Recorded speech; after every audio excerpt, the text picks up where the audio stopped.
high-risk behaviors. Some people who are suicidal will do things like increase their use of substances. So if they're drinking, they'll drink way too much. If they're smoking, they'll smoke way too much. They'll drive recklessly. They'll do things that are reckless because they're actually trying to harm themselves. And I'll say this, some people will ask me the question about people who self-harm, and that's something that we don't talk about either, people who cut themselves. It's not necessarily a sign, but it is a cry for help. So if you see a young people and you notice that they have the cut marks on their wrist, or even, some people will take a pencil and just do this. They're crying out for help. They need help. They need our help, okay? Extreme moods, meaning, so for example with Twitch, a couple days before he committed suicide, unfortunately, he did a TikTok video with his wife, and he looked so happy. And that's why people were shocked, because he was dancing and singing and smiling, and then he committed suicide. And the world was like, oh my God.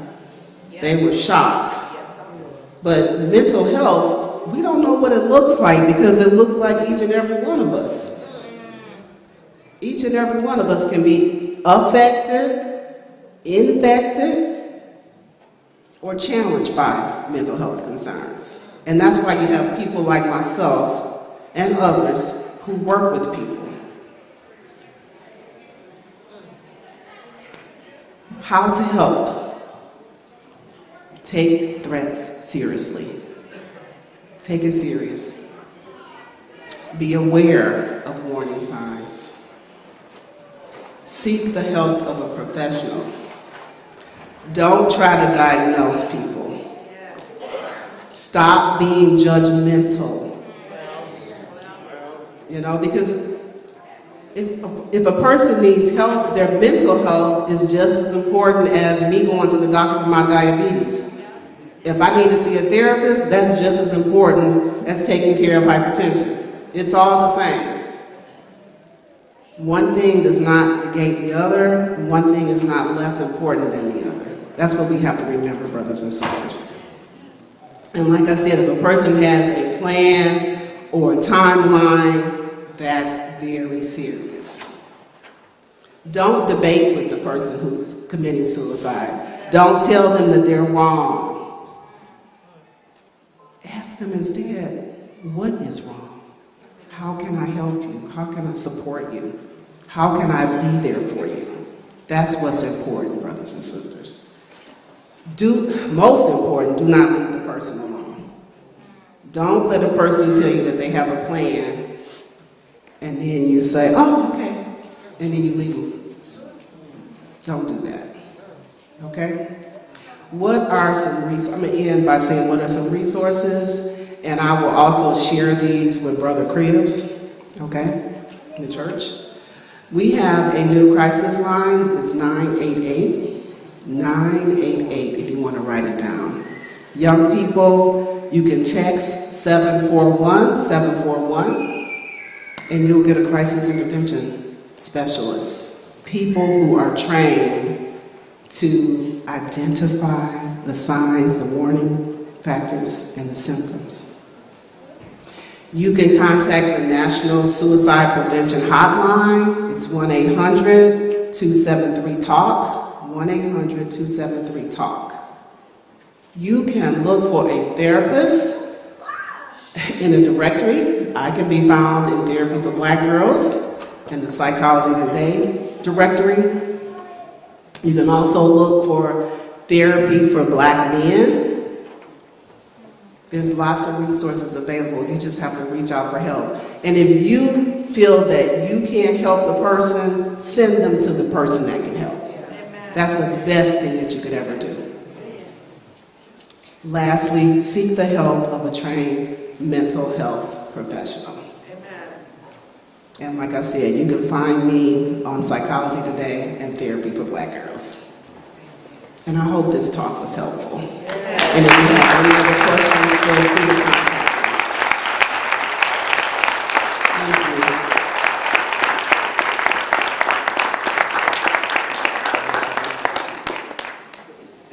We'll take a couple of questions if you have any, if there are any questions. Oh. Could you repeat your name again? Connie Akins, A-K-I-N-S. There's an S on the end of my name. Is there another?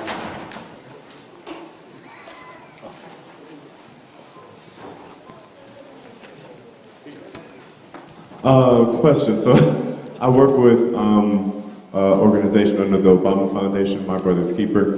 Love that. And since you are a trained professional, could you possibly touch on the perspective as an adult or younger person dealing with an underage situation? So if you have a person who is contemplating or has tried or is thinking about suicide, how you should approach the parents, because that's a legality.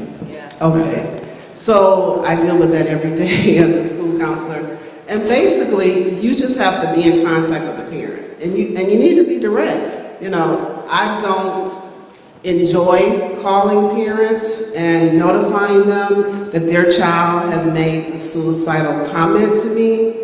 But what I will do is I'll tell them exactly what their child said and then advise them to seek professional help. That's what I do. It's just real simple. And sometimes they need to, depending on whether the child said they had a plan or not, they need to take their child to an emergency department, contact a therapist, and you'll be surprised how many young people already have therapists.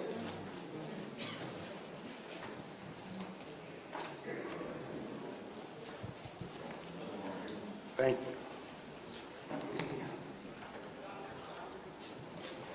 Can you share real briefly what a suicide contract is? In the meantime, when you're trying to, you need to connect them with a professional? Yes. But just in general, just to share. So a suicide contract, and I really don't like suicide contracts because some people will feel that that's a guarantee that a person won't attempt suicide, but it is a plan that you make with an individual, giving them resources and asking them to notify someone close to them if they're thinking about committing suicide.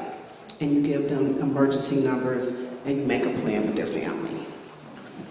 Thank you. I have a question. What happens when people come into you thinking that you can't help them and you think you're helping them, even though you're not a professional? Well, in my profession, we call that friend therapy. I have my own friend therapy, right? We seek the help of friends or people that we trust, but they haven't went to school and learned about mental health disorders. So it's a little bit different. Yes, they can comfort you and talk to you, but that's not the same as seeing a psychiatrist, a counselor, a social worker, a psychologist. It's not the same thing.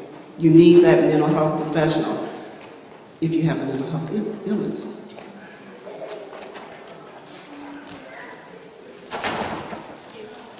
Yes, ma'am.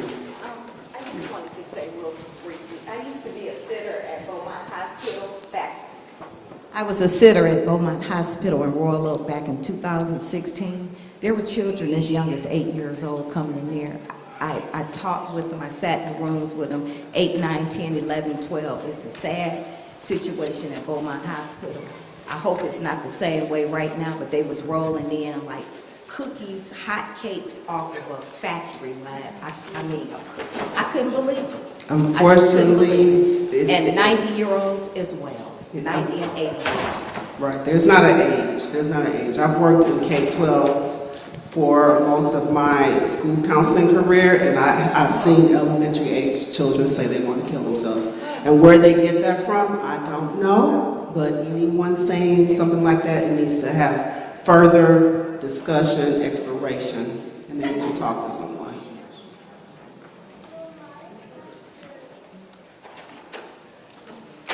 Thank you, Sister Connie. Let's give her Thank you. another hand. Just one more and then... I'm sorry. I have a question more on depression. I had a service person come by the house, and I don't want to diagnose them, but he was saying things that were that showed that he was very depressed. That's what I'll say.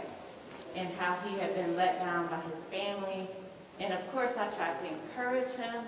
But now, seeing you here today, I'm like, should I have done something else? Because he went home and he said, I'm alone. I'm thinking, it just ain't me. I don't know. It's never too late to support someone, and so if you're still in contact with that person, I would encourage you to tell them to speak to a professional counselor or mental health professional. I did Because that. we don't I know. asked him, have you been in therapy? Have you seeked out therapy? But I didn't give him anything specifically to take with him. So is this number that you gave out today, is that something? That's for anyone. The 988 and the 741-741 is for anyone. Okay, I'll take it to him. Thank you so much. And thank you, brothers and sisters, for listening. Thank you, Sister Connie. And it's always good to have those resources right here in-house. Sister Sylvia Coates as well. Sister Coates, her number is in the directory. She's out of the state right now, but she is still taking calls if you need someone here at the church to speak with. This time we're gonna end, and are we gonna go on with Bible class, or how are we gonna do this? Yes, I guess. So yeah, for about a 5-minute break, and then after that we will proceed with Sunday school.